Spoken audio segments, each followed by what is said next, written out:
L'Organisation pour la santé de l'enfant, de la femme et de la famille, OSEF, organise une rencontre sur la gestion de l'hygiène menstruelle. En Afrique du Sud, la police tire des balles en caoutchouc pour disperser les fuyards lors des violences déclenchées par l'incarcération de l'ancien président Jacob Zuma. Bonsoir, merci de suivre le 19h. L'Organisation pour la santé de l'enfant, de la femme et de la famille, OSEF, mobilise, sensibilise et ouvre le dialogue sur les thématiques de l'autonomie corporelle et des droits et santé sexuelle et reproductive. Elle a tenu la semaine dernière une rencontre sur la gestion de l'hygiène menstruelle. Avec le projet Entre Nana, elle entend briser le tabou et le silence entourant la menstruation, notamment entre la mère et la fille.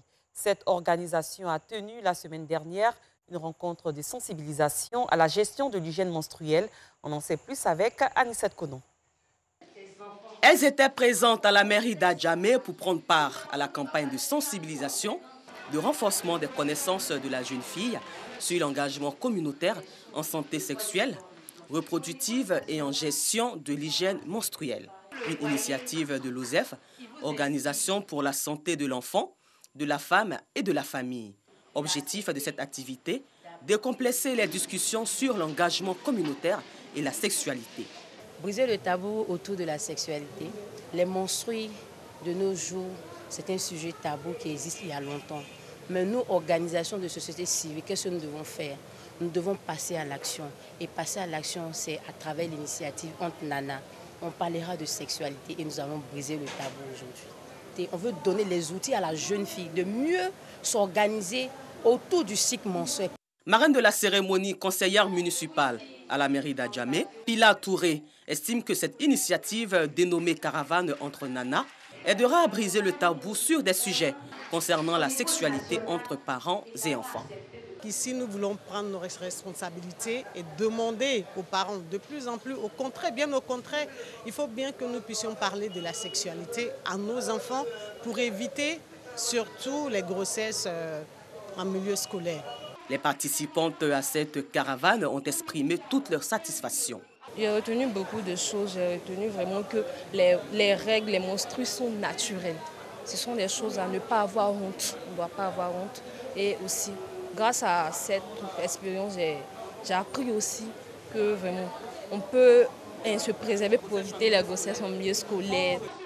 Activité animée par une sage-femme, une étudiante et une psychologue, la caravane Entre Nana, qui a pour approche participative l'utilité de décomplexer les discussions sur l'engagement communautaire et la sexualité, posera dans les prochains jours ses valises dans la commune d'Abobo. Soulignant que l'initiatrice de cette activité, Kadi Binaté Sissé, présidente de l'OSEF, Organisation pour la santé de l'enfant, de la femme et de la famille, a à son actif de livres intitulé « L'agenda Super Mousso et mes premières menstrues, nos paniques ».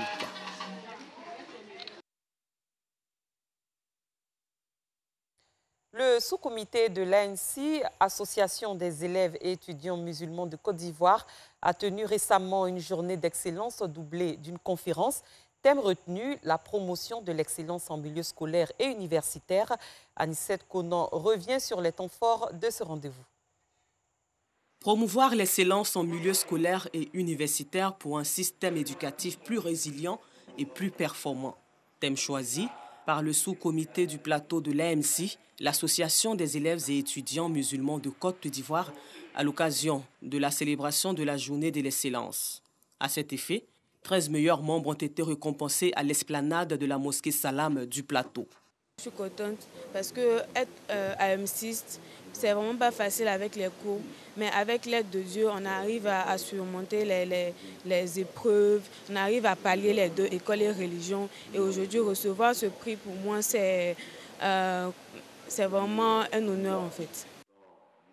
Le conférencier et ancien membre de l'AMC, l'Association des élèves et étudiants musulmans de Côte d'Ivoire, est revenu sur la place de choix que doit occuper la culture de l'excellence dans le quotidien des jeunes. L'excellence n'est pas une aptitude, c'est une attitude qu'on forge, qu'on construit à force de travail, d'abnégation. Aujourd'hui, l'idée justement, c'est d'emmener nos jeunes frères à se concentrer sur ce qu'ils savent faire, ce qu'ils veulent faire, ce qu'ils envisagent de faire, se donner tous les moyens Aujourd'hui, avec Internet, on a accès à toutes les informations possibles dans le monde, quelle que soit la discipline qu'on pratique. Donc je suis venu les inviter à se prendre en main, à se reprendre en main, à aller vers l'excellence. Et cette excellence-là n'a d'autre chemin que le travail. Pour Aboubacar Sissé, président du sous-comité du plateau de l'AMC, il était plus que nécessaire de récompenser les meilleurs des différentes sections. Il faut dire qu'au sous-comité, nous avons pas mal de sections. Et cela regorge les grandes écoles ainsi que les écoles secondaires et collèges. Donc il faut dire que nous avons l'obligation d'encourager et d'inciter nos frères et sœurs à l'excellence. L'AMC existe depuis 40 ans et le sous-comité du plateau comprend 15 sections. Parlons coopération. Le ministre britannique pour l'Afrique, les territoires d'outre-mer et les Caraïbes s'imprègnent des réalités ivoiriennes. Il a été reçu par l'un des leaders mondiaux de l'industrie fruitière. Au menu des échanges, la filière mangue, banane et ananas et s'assurer de la qualité de la production. C'est reparti avec Anicette Konon. S'imprégner des réalités locales, des difficultés de la filière mangue, banane et ananas et s'assurer de la qualité de la production.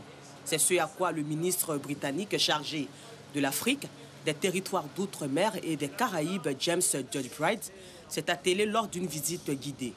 Il était accompagné de l'ambassadeur de la Grande-Bretagne en Côte d'Ivoire, Catherine Grace. Le PDG et le DG de Eolis Côte d'Ivoire, un des leaders mondiaux de l'industrie fruitière et le président de l'Organisation des producteurs exportateurs de bananes, ananas, mangue et autres fruits de Côte d'Ivoire étaient présents à cette grande rencontre. Le Royaume-Uni est un gros importateur de fruits à partir de la Côte d'Ivoire avec notamment 23% des exportations totales de beurre, de cacao de la Côte d'Ivoire et 6% agissant de la banane. À l'issue des échanges, le ministre britannique s'est donc engagé à faire fructifier la coopération et les échanges commerciaux entre la Côte d'Ivoire et le Royaume-Uni. Nous avons rappelé les liens historiques qu'il y a entre la Côte d'Ivoire et l'Angleterre, d'une part, puisque nos produits, essentiellement les bananes, les mangues et les ananas, partent directement du quai fruitier Abidjan, directement sur le port de Portsmouth, depuis de longues années. Récemment, nous avons initié sur le marché de la mangue pour faciliter l'entrée.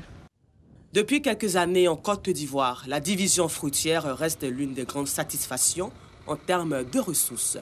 Et cela grâce au dynamisme de jeunes opérateurs ivoiriens fort ambitieux tels que Jean-Marc Yassé et Jean-Marie Kakou Gervais, pour ne citer que ceux-là. Nous espérons qu'à la longue, le commerce entre la Côte d'Ivoire et la Grande-Bretagne va augmenter pour le bonheur de nos producteurs ici en Côte d'Ivoire. Pour le moment, il va se faire tranquillement, sinon déjà le partenariat existe entre la Côte d'Ivoire et la Grande-Bretagne. Nous exportons déjà depuis de longues années.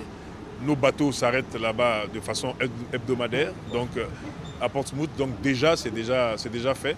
Maintenant nous cherchons à accroître et à augmenter le commerce entre la Côte d'Ivoire et la Grande-Bretagne. D'autant que nous lui avons fait valoir notre souci de la captation de la valeur ajoutée, puisque M. Delzeki vous a dit que des Anglais sont installés à Korogo pour transformer la mangue qui n'est pas exportée. Donc vous voyez, nos efforts portent justement sur le souci que nous avons dans ce pays de capter le plus possible la valeur ajoutée. Cette visite a permis de toucher du doigt les réalités de la chaîne de production, de conservation et d'exportation de la filière mangue, banane et ananas. La coordination des ressortissants du Bafing d'Adjamé, un nouveau chef, Vado Diomandé, a été intronisé hier lors d'une cérémonie parrainée par le ministre du Budget et du Portefeuille de l'État et qui a aussi enregistré la présence du ministre de la Sécurité et de la Protection civile, Vagondo Diomandé. Colette Ilboudo, Alassane Drabou. Promouvoir la paix, l'unité et l'entente pour un meilleur développement des valeurs humaines. C'est pour atteindre cet objectif que la coordination des ressortissants du Bafing de la commune d'Adjamé s'est choisi un chef. Vado Diomandé est celui en qui les sages et les ressortissants du Bafing d'Adjamé ont placé leur confiance. Nous avons senti qu'il y avait un vide vraiment criard au niveau de la chefferie communautaire du Bafing à Adjamé. Il faut quelqu'un qui peut rassembler tout le monde, il faut quelqu'un qui peut écouter tout le monde, il faut quelqu'un qui comprend toutes les cultures. C'est ce qui nous a poussé à aller à porter ce choix sur M. Diomandé Vado, qui n'a aucune coloration politique, qui n'a aucune considération d'aucune manière. et celui qui est sage.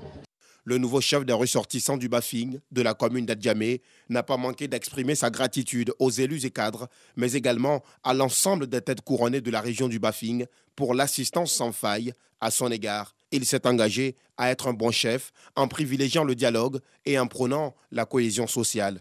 Je demande le rassemblement, l'union dans l'attente. Et c'est seulement ces vertus qui peuvent nous amener à un développement harmonieux. Et comme le chef de l'État le dit très souvent, il faut qu'on s'aime, il faut qu'on cultive la paix, l'amour. Le parrain de la cérémonie, le ministre Moussa Sanogo et le maire de la commune d'Adjamé ont invité les chefs des villages et les ressortissants du Bafing d'Adjamé à s'unir autour du nouveau chef. Je veux d'abord les saluer pour cette belle initiative parce qu'ils vont s'organiser pour mener de bonnes actions en faveur de la communauté. Mais c'est surtout un appel à la cohésion, à la compréhension et surtout à faire en sorte donc que la communauté puisse aller de l'avant. J'ai pris qu'il puisse accomplir sa mission dans l'équité et vraiment dans la paix, pour le bonheur de tout le monde. Le ministre Vagondo Diomandé, patron de la cérémonie, a rappelé aux chefs nouvellement intronisés ainsi qu'aux chefs traditionnels l'importance de leur rôle dans le développement du pays. Tout le monde sait ce que représente la chefferie dans nos traditions. La chefferie, c'est l'union. La chefferie, c'est la sagesse.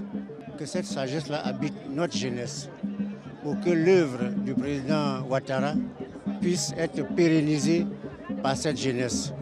L'initiative de l'installation d'un chef de communauté du Bafing à Adjamé est une bonne chose. Nous appelons tous les ressortissants du Bafing à soutenir justement le chef qui vient d'être installé.